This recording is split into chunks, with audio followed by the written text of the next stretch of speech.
wabarakatuh. Di sini kami dari kelompok 6 akan mempresentasikan tentang terpenoid. Sebelumnya, perkenalkan nama saya Muhammad Soni Zainur Rahman. Saya Armaharani Yasmin Arafa. Baik, langsung ya teman-teman. Yang pertama yaitu terpenoid. Terpenoid merupakan senyawa kimia yang terdiri dari beberapa unit isopren.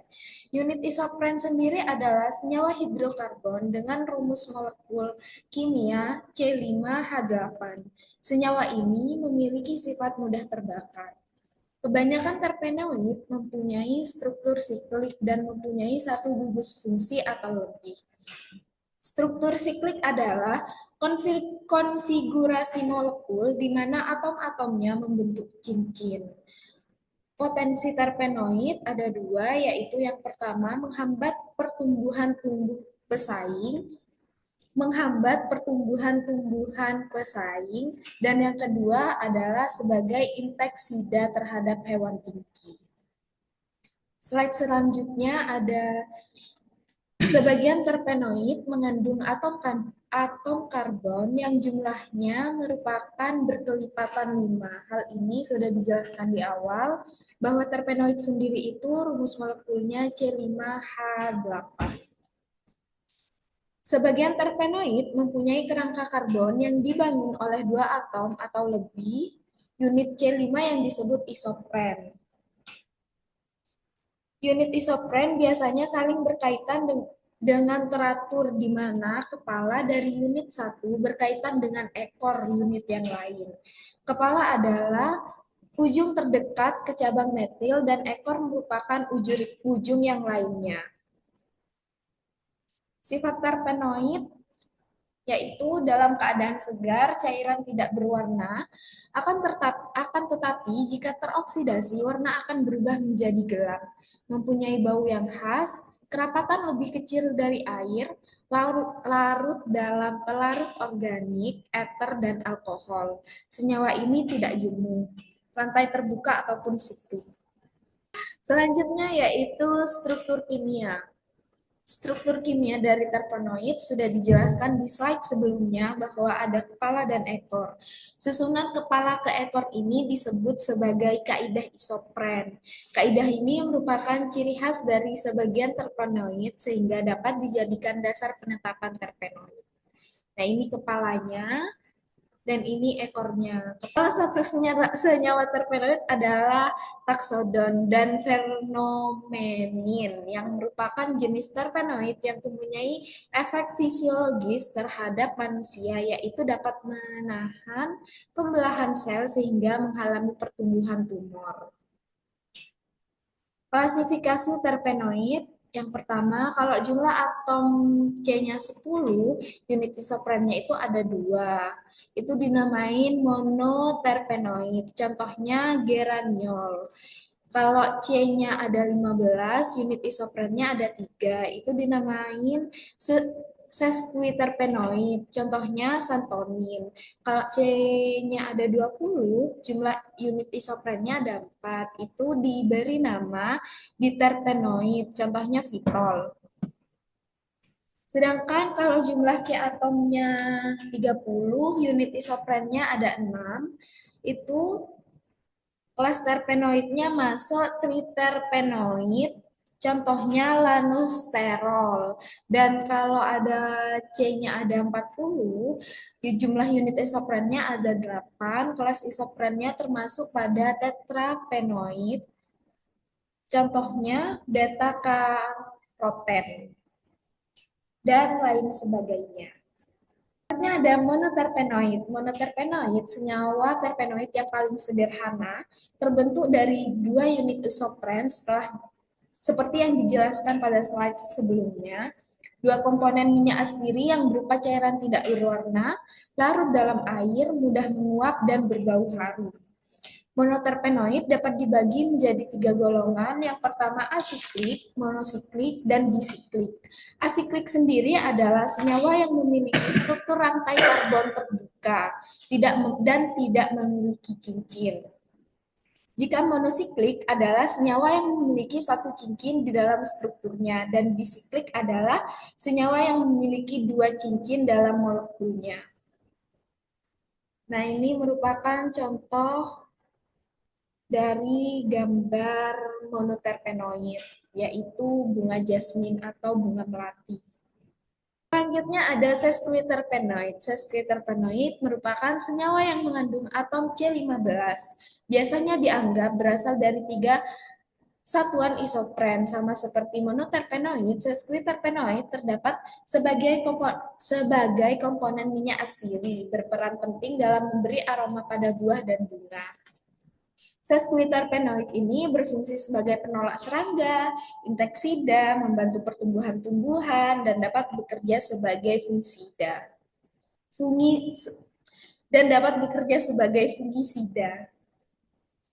Nah, termasuk kalau yang sesquiterpenoid ini termasuk asiklik. Ini contohnya farnesol.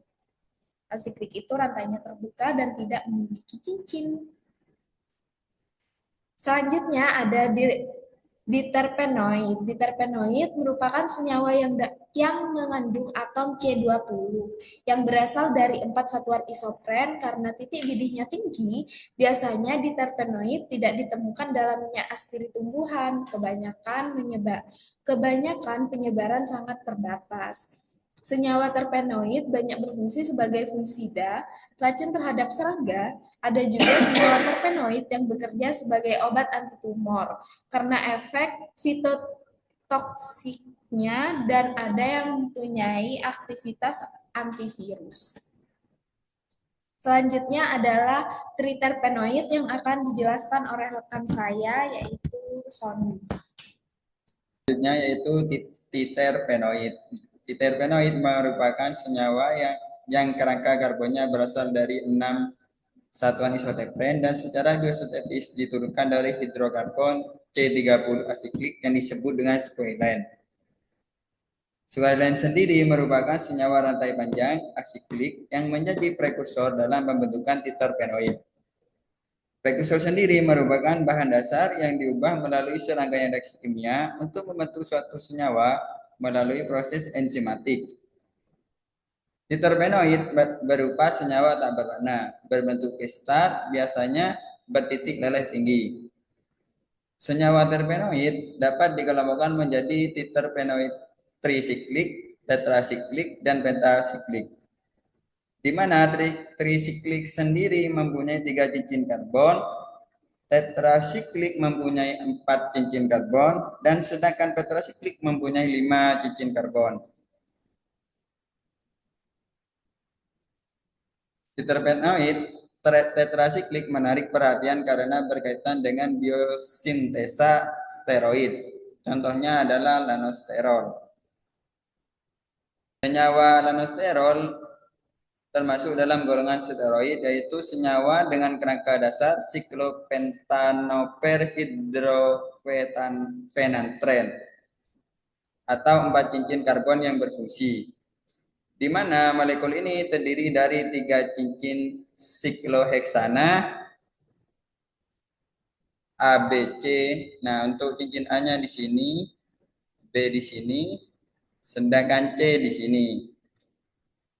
Sedangkan cincin D sendiri merupakan rantai samping hidrokarbon dengan panjang karbon C17. Untuk cincin D-nya di sini. Gugus hidroksil ohamin pada karbon C3, di mana gugus tersebut terletak pada cincin A, yaitu ini, memiliki sifat amfipatik, yaitu memiliki sifat hidrofilik dan hidrofobik. Gugus ohamin membuat sebagian kecil molekul ini bersifat polar, namun keseluruhan molekul tetap dominan nonpolar karena rantai hidrokarbon tersebut. Setelah itu triterpenoid.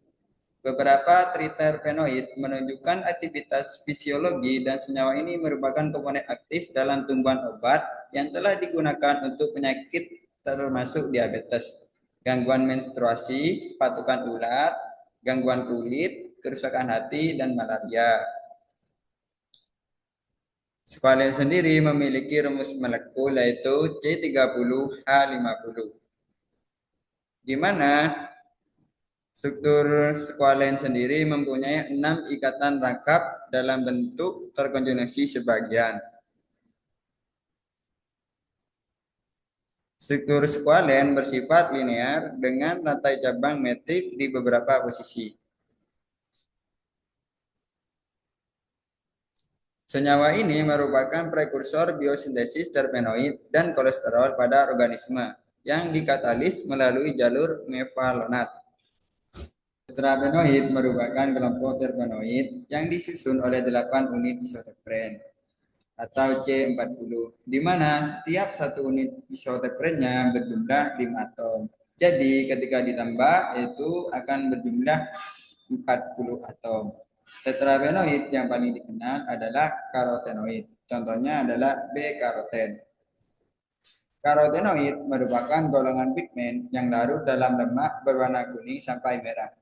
Terdapat pada semua tumbuhan dan dalam berbagai jaringan. Senyawa tetraterpenoid dapat berupa senyawa asiklik, monosiklik, atau bisiklik.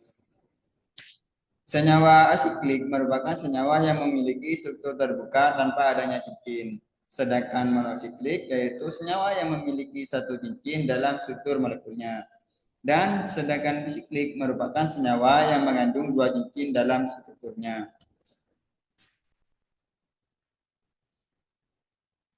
Gambar ini merupakan gambar dari struktur B-karoten.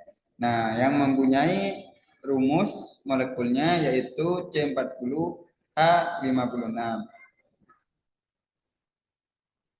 Struktur B-karoten ini memiliki 2 cincin B-ionon yang terletak pada masing-masing ujungnya.